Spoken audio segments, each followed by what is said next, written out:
Awesome. Thank you, Hannah. And thanks to all of you for joining us this morning for our quarterly webinar. We are excited to be here today, and we've got a great set of presentations in line for you today. Let me get the agenda up here. So we'll really quickly just kind of run through some introductions of our presenters today. And then we're going to kick the time over to them to run through their quick presentations. As Hannah mentioned, as we go throughout the webinar today, feel free to stay active in that Q&A window. That's how we're going to handle most of the questions that are going to be coming in. So drop it in there. We'll have some time at the end for an open Q&A, but keep the questions coming throughout the presentation. If it's relevant and needs time sensitive, we'll interrupt and answer that question in line with the presentation. But go ahead and stay on top of that, and we'll make sure that we address all those questions at the end.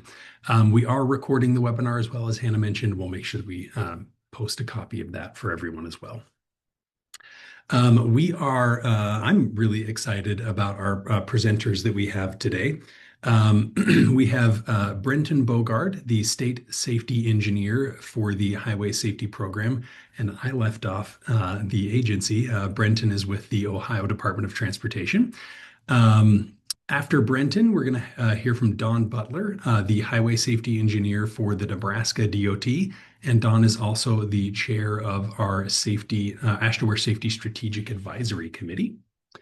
And then after we hear from Don and Brent, we're going to hear from Kevin Scopoline. Kevin is the State Traffic Safety Engineer for the Wisconsin DOT, and he's also the chair of our Safety User Experience Advisory Committee.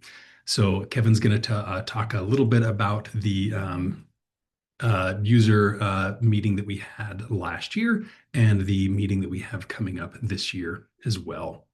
So that's who we're going to hear from today. I'll go ahead and turn it over to Brenton. And then once Brent is done, we'll just have Don and Kevin take over and present after that. So Brent, if you are ready, I will turn off my screen share and hand it over to you.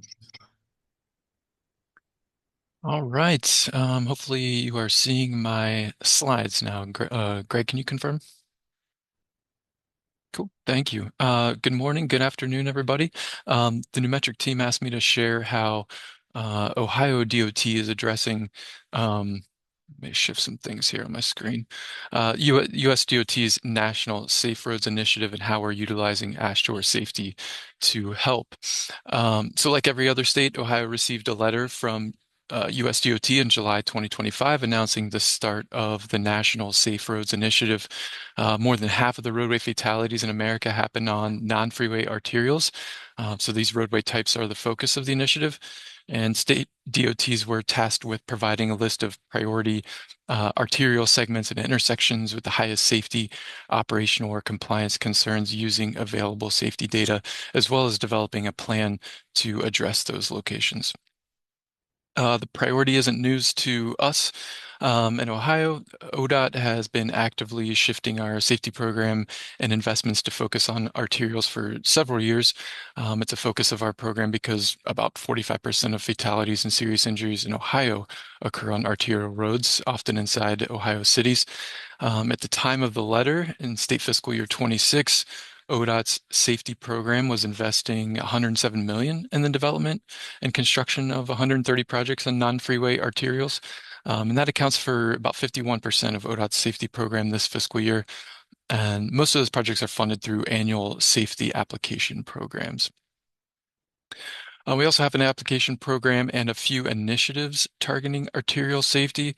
In 2022, ODOT launched a new $50 million systemic safety application program, which is solely focused on preventing pedestrian and roadway departure crashes on arterial and collector roads.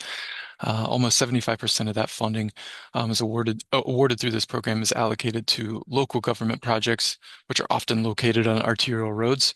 ODOT's also working on several statewide initiatives that will directly influence safety on arterial roads. Our Target Speed Pilot Program. So in 2024, we launched a pilot program using $25 million in safety funds to redesign urban arterials using design features that'll encourage lower motorist speeds.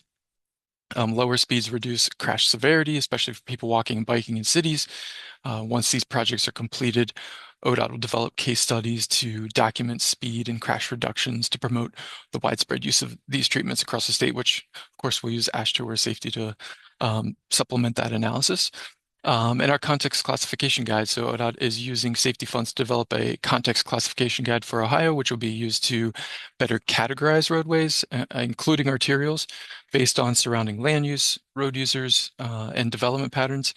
And by prioritizing context and project decision making, ODOT and its local partners can design roads with safety features that will encourage safer speeds and prevent crashes. And the guide may also influence practices on setting posted speeds.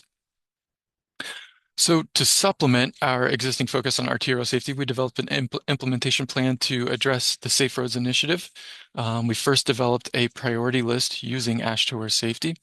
And then we distributed that list to our districts to coordinate with locals who could help identify study locations where ultimately safety improvements could be recommended and funded. To create the priority list, we used the network screening sliding windows application, which lets us control the window length of the segments and includes the majority of our intersection crashes along corridors. We used a 0.5 mile window length filtered on functional class down to the arterial classes. We used crash data from 2019 through 2024, which at the time was our latest complete set of crashes. We filtered out animal work zone related non-collision crashes. We filtered crash severity to only include fatal and serious injury crashes. And then with those filters applied, we sorted and ranked locations based off of number of crashes. So after developing the priority list, having our districts review, we then posted it online, made an announcement to all of our partners. We shared the query within the application to our 900 plus users so they could better interact with the locations. After posting the priority list in September, we offered to fund 2 studies per district and asked our districts to work with locals to help identify top locations. And then from October through December, we gathered proposed study locations.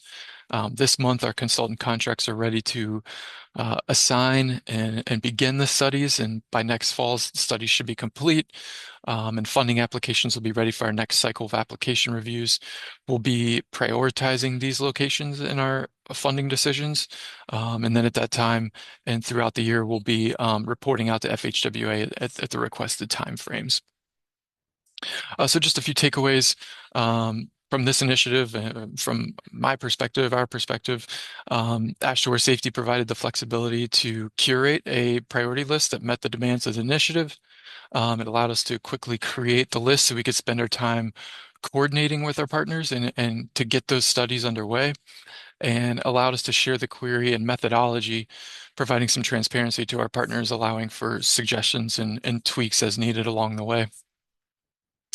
So that is all I have. Thank you for your time, and I'll look for any questions you may have. Thank you. Awesome. Thanks, Brent. I think we'll probably just hold on questions until the very end of the webinar. But yeah, thank you, Brent, as a great overview. Appreciate it. Okay, Don, I think we'll kick it over to you now.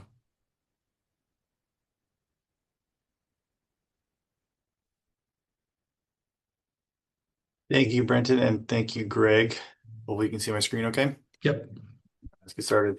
So I'm going to talk about everybody's favorite topic, data quality. For those of you that use data or work in the data, getting it ready. It's a lot of work to make really good decisions. And I'm going to particularly talk about as Nebraska DOT started using AASHTO Safety, the visualization tools made it really apparent some of the opportunities we have for improving safety. Some of the things I'm going to show could be done in any sort of data visualization tool like ArcGIS, but I'm going to show this in AASHTO Safety. And there's 4 main areas. We're looking at crash report data, roadway geometry data, traffic volume data, and location data. And I'm going to show a short video that kind of describes where your data may be and talk about the different phases of data. So sometimes your data is not very good and it's really obvious, and you tell everybody stay away from this data. It is not useful. You're going to make really bad decisions. Other times you think everything's going really well. You got your data, you're moving forward, and things happen. Other times you think you're good, kind of working through it, and your data is not even on the right street. Completely off on its own, doing its own thing. And sometimes you get things really clever and it isn't quite right, and yet it still works out, and you get through it and you make your decisions. So yeah, so sometimes even though things aren't working quite well, you can work with it and get done what needs to get done. So there's a humorous video to go through, talk about where we sit. So that's kind of where things landed here in Nebraska. We started using actuarial safety, started looking into it. And one of the really good benefits from us, we went from a tabular mainframe-based system to this visualization tool. Realized that some of our location data wasn't very good. So here, for example, this is the outline of Lincoln. And you can see these crashes that are supposed to be in Lincoln are sometimes miles away, right? When I showed this to my location marketing team, they were very surprised and very interested in doing better. Like they thought, you know, their data was pretty good. And some of these you can understand on the edges, like just a misunderstanding where that edge is with the municipal limits. But some of these are really good opportunities. So immediately they want to dive in, get access to actuarial safety, and start looking at the data themselves. And that's really a good thing to do, is to share the collaborative opportunity by giving your partners direct access to your data through this tool or others. Here's another good example. This one's over in Omaha, municipal limits. These are all the rural crashes that are inside Omaha's limits. So some of these very obviously just aren't quite right. But seeing this gives you opportunity to start digging in, looking at the data, this data issue or a user issue. Here's another example that I found. These are highways with no traffic volumes. I used to work over in the strategic planning division where we used to do our traffic counts, and I know these counts exist. So I was quite shocked to figure out that there was no data. And that's really important because it affects your crash rates and things like that. But visualizing it, showing this to your team members, your safety, your data partners can really help them understand where things are. This is another example. This is from our crash report where the officer noted that it was a disregard stop sign, but the traffic control type was a signal, a yield, or no controls. So really there's kind of a misunderstanding and mismatch of the data. And we could do is put in the agency ID and rank them and figure out which of our partners we can target first to figure out where's our best opportunity to improve our data. So the big outcome from this for us was giving our data partners direct access to actuarial safety. We envisioned this as taking the data, visualizing, doing diagnosis, countermeasure, safety analysis. But as we dug into it, we saw the data could be better in some places. And as we shared that with our partners, they were really interested in getting direct access, seeing what we see.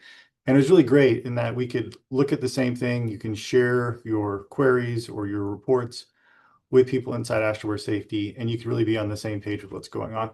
And dig down into where's the source of the issue. So we end up giving access to these safety partners, actuarial safety, not necessarily for analysis, but for access to the data and doing better.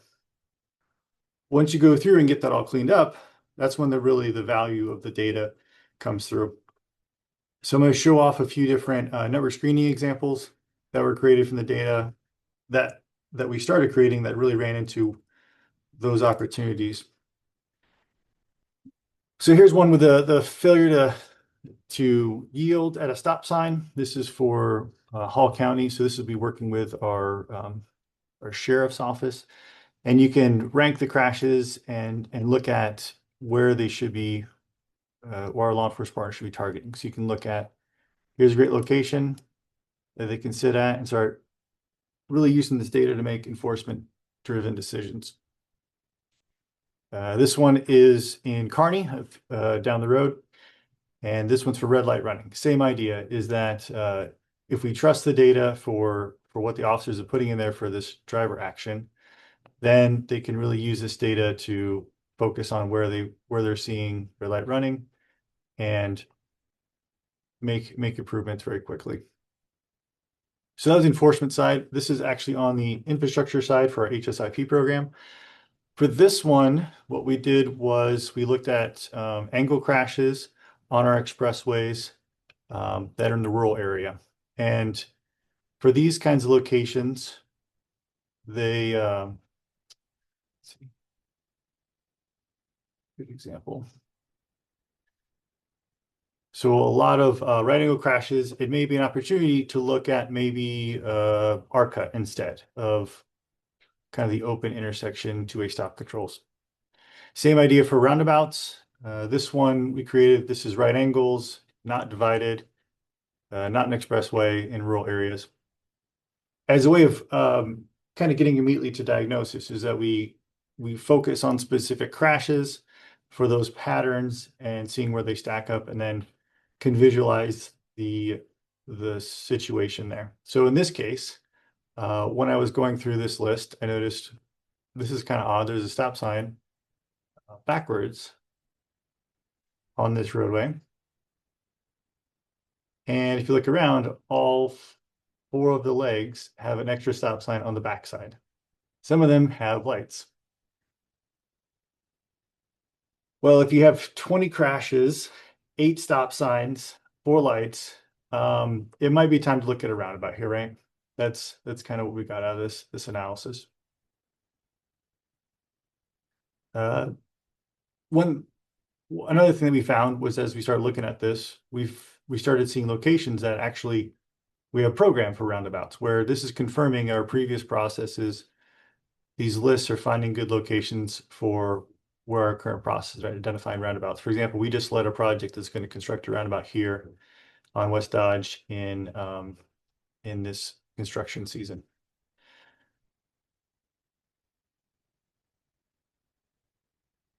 So that's where we have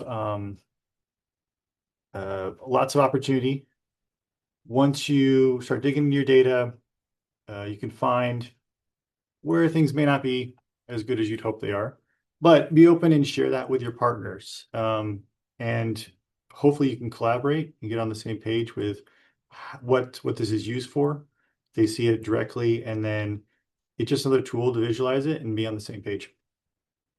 So thanks for your time. And I will hand it over to the next person.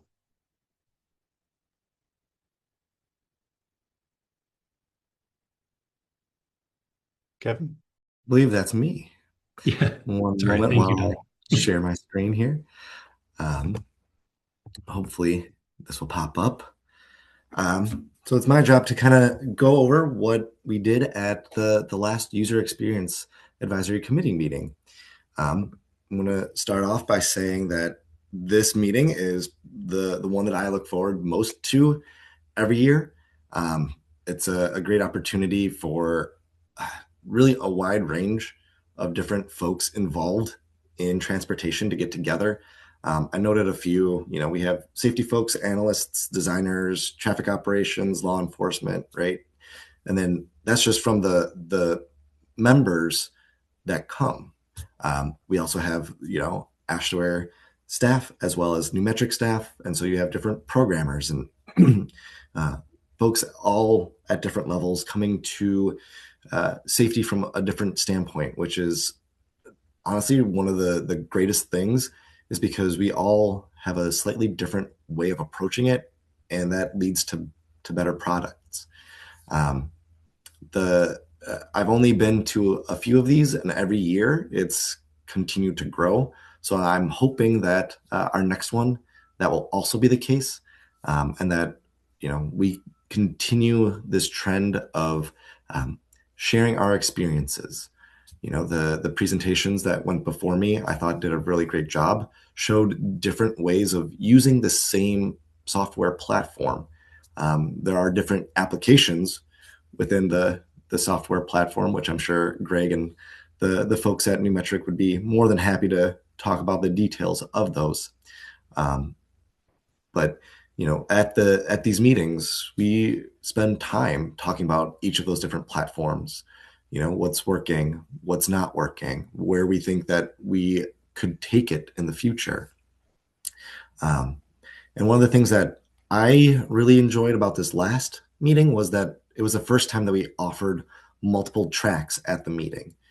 We were able to split up into some smaller groups, be a little bit more detailed with the material that we wanted to cover.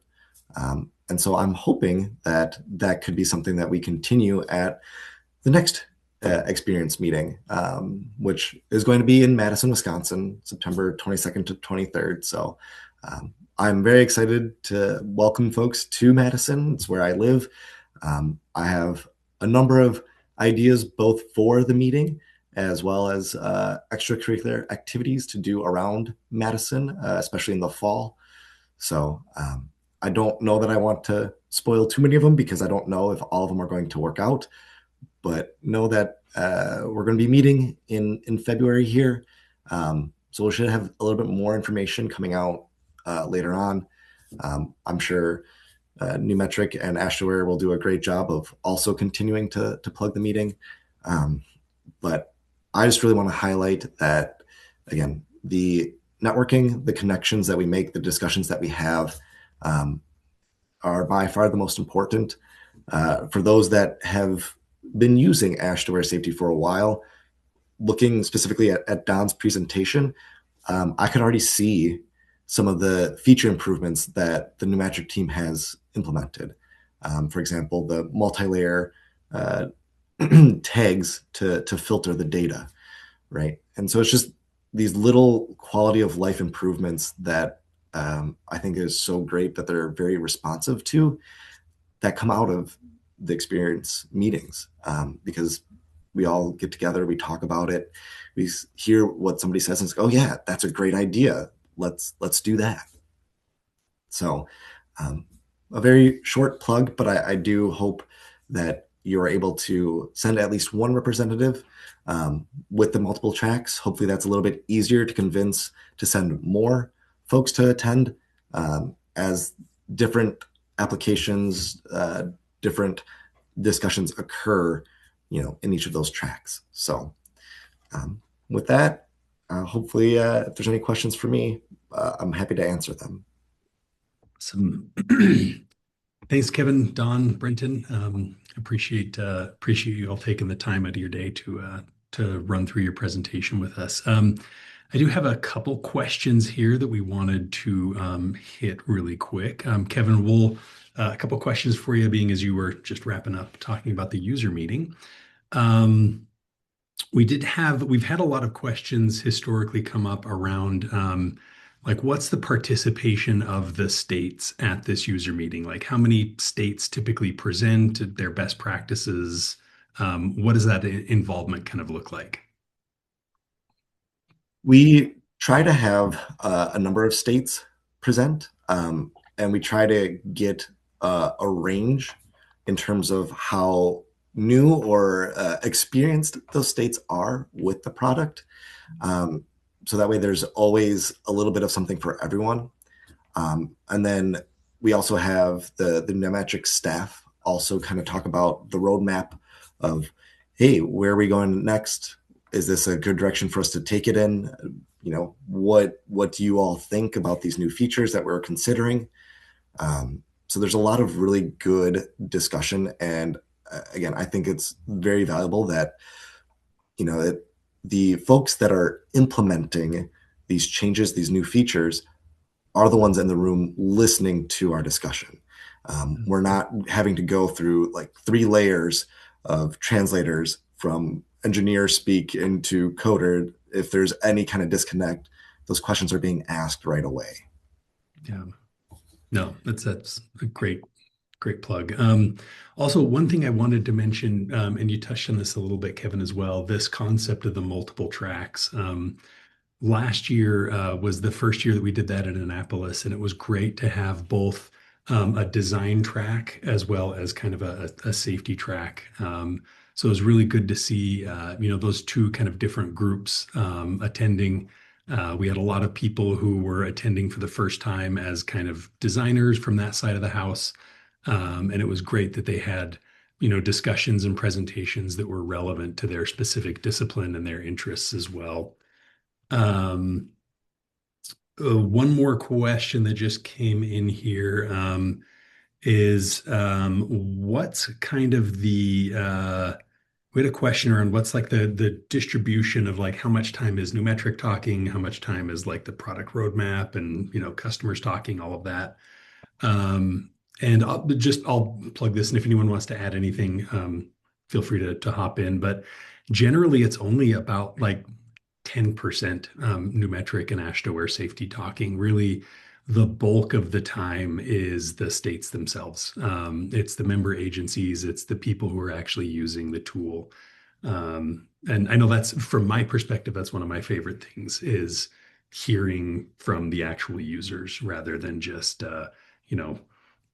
2 days worth of product plugs from Numetric. It's really more best practices and conversation. So, Yeah, and I'd say one thing that was on my slide, but I didn't necessarily highlight specifically, is kind of like the presentations we saw today. A lot of what goes on at the meeting are use cases from the states of showing how they use the software, which again, the past couple of years that I've gone, I've seen a number of different presentations, ranging from something similar to what Don was just showing of, hey, here's our data. This is how we filter it. This is how we can share it with, our extended partners, to, hey, we are using this platform as a driver's educational tool to get it into schools, and have kids basically look at the data and say, well, which route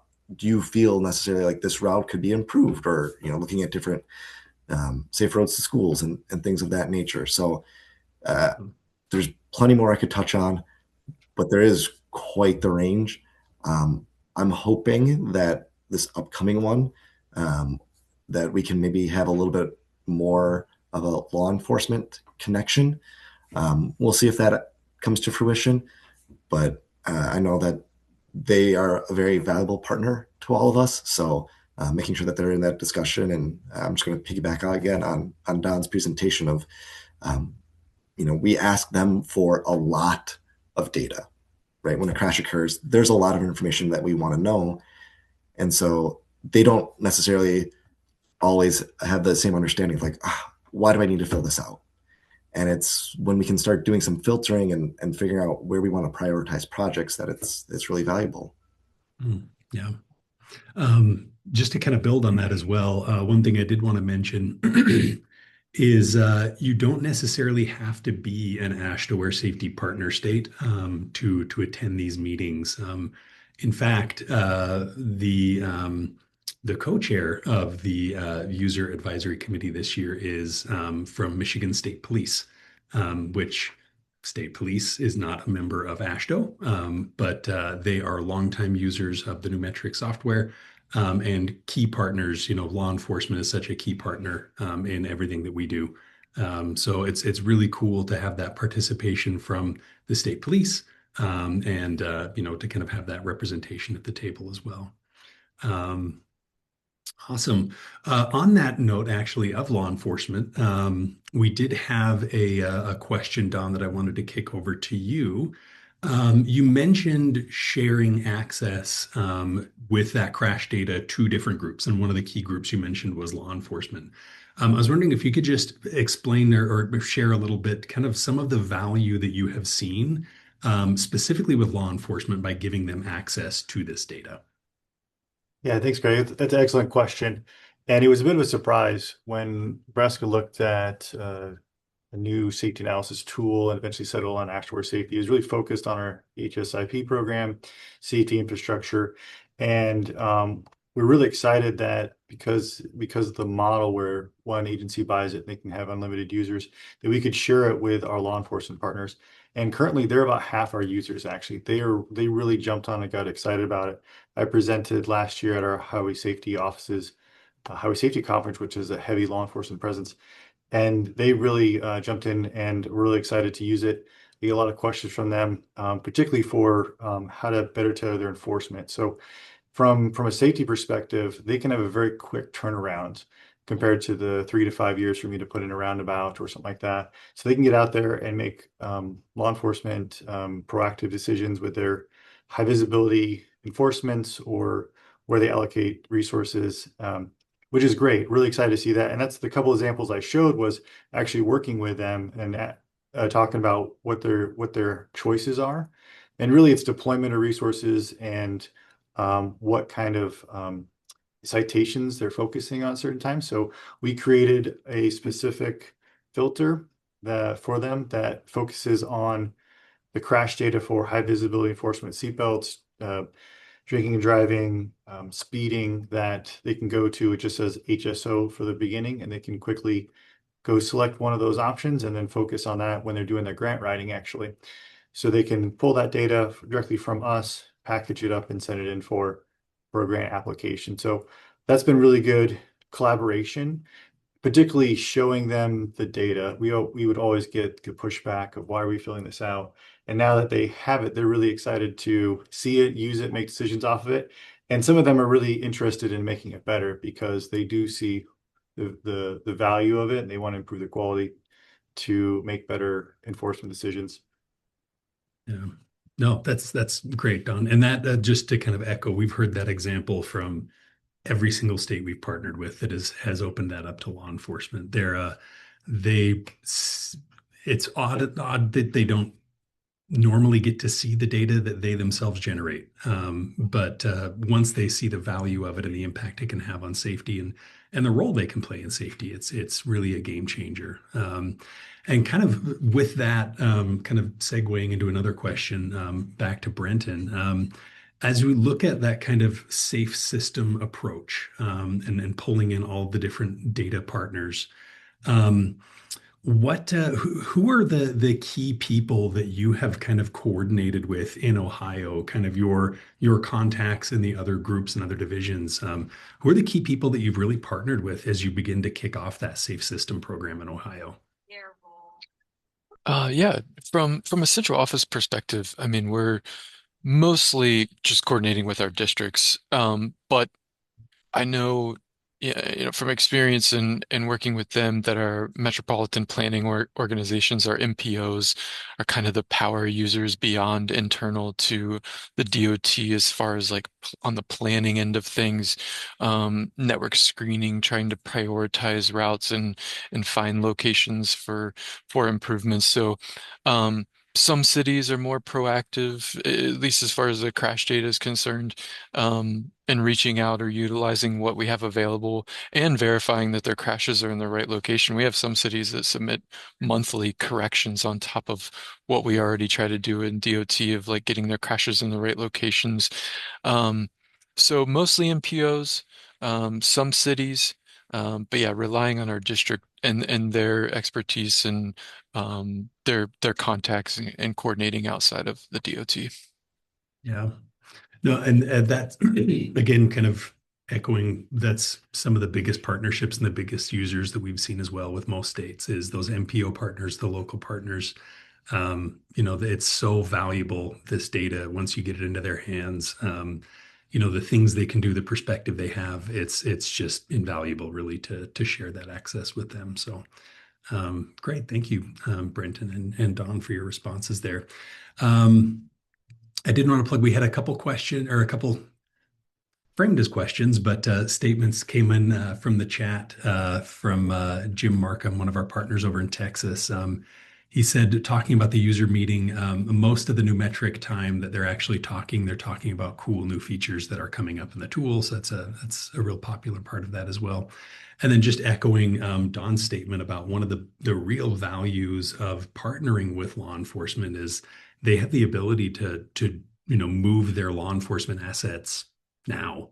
As Don was talking about, we can identify an area for improvement, fast track it, but that's still time, right? It's still going to be months and years before there's actually infrastructure changes. But our enforcement partners can really begin today. Again, the value of those different perspectives and different groups and different users. As we were talking earlier about the attendance at those user meetings, I got a message here from one of my coworkers that said, just talking about the non-state, non-member state, non-purchasing agencies of AASHTO safety. This year, we actually had about 20% of our attendees were not actually even AASHTO safety users. And there was still tremendous value that they got in just sharing best practices and, talking with their peers and identifying how they can improve safety in their states as well. So it really is shaping up to be a great conference. And we're going to continue to talk about it. You'll see communications coming out about the upcoming conference in Madison this year. But it's my favorite event of the year, and it really is a great resource. Don, I don't know if you had something to plug. Yeah, one more thing to jump in on is with those use cases, some of those are really pushing the edges of what safety analysis can do. And one example is conversation around telematics and how to integrate that into our system. That's the really great thing about working with some states that have very mature data and processes. And so they're pushing the edge on what we can do with new data sets and bringing in things like speeding telematics data into AASHTO safety. And that's really great for our law enforcement partners because they would rely on necessarily their crash data to figure out whether those citations have occurred or not, and the quality of that data. But you can actually go further and use some of that preliminary or early KPI information from telematics to look at the distracted driving or speeding on these corridors and use that data to even get a faster understanding of opportunities for enforcement. Yeah. Awesome. Thanks, Don. Great plug. All right. Excuse me. I think that addresses all of the questions that we had. I did have two quick slides that I wanted to plug before we wrap up and kick it back over to Hannah. We did get this notification from AASHTO that I meant to have earlier in my presentation. My apologies, but better late than never. So anyone who's attending this webinar, you do have an offer right now to save 20% on AASHTO safety publications. So if you do want to take advantage of that 20% discount on either the Highway Safety Manual First Edition or Manual for Assessing Safety Hardware Second Edition, you can place those orders through the store.transportation.org website, and then enter that very easy to remember promo code that we'll make sure that we include in the recap email as well. You should be able to save 20%. So again, we'll make sure these details are included in the recap email that we send out. But I just wanted to plug that as well. And then one last plug. Our next webinar that we will be having, we're looking right now at around April, but we'll be sending more communications out about this. We're actually going to be looking at some really cool alternative design use cases that have been coming up in both Georgia and Utah. So we talked a little bit about alternative design in some of our previous webinars. What's really cool though is Georgia and Utah are actually up and running and actively using the applications now. And they've come across some really cool use cases and stories that they wanted to kind of share. So we're going to be looking at that coming up in April. But with that, Hannah, I think we'll go ahead and kick it back over to you.